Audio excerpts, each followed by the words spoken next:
The Senate is taking the first steps toward repealing two measures that give open-ended approval for military action in Iraq, pushing to end that authority as the United States marks the 20th anniversary of the Iraq War.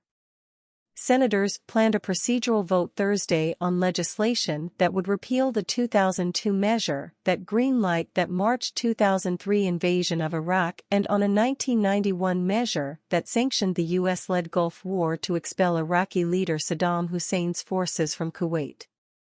The effort comes at a time when lawmakers of both parties are seeking to reclaim congressional powers over U.S. military strikes and deployments. They say the war authorizations are no longer necessary and subject to misuse if they are left on the books. President Joe Biden has backed the push, and the White House issued a statement Thursday in support.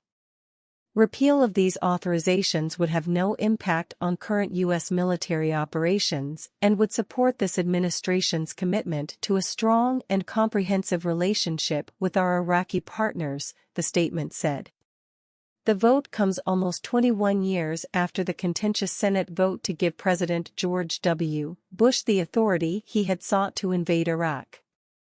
That vote, which came just a month before the 2002 midterm elections, was a defining moment for members of Congress as the country debated whether a military strike was warranted in the aftermath of the September 11, 2001, attacks against the United States. Illinois Senator Dick Durbin, a Democrat who was in the Senate at the time and voted against the resolution, said on the floor before Thursday's vote that "I look back on it, as I'm sure others do, as one of the most important votes that I ever cast." The repeal of this authorization of the use of military force does not mean the United States has become a pacifist nation, Durbin said. It means that the United States is going to be a constitutional nation and the premise of our founding fathers will be respected. It's unclear whether leaders in the Republican-controlled House would bring the bill up for a vote. 49 House Republicans supported the legislation 2 years ago, but current House Speaker Kevin McCarthy, Republican California, opposed it. Senate Republicans are also split on the legislation.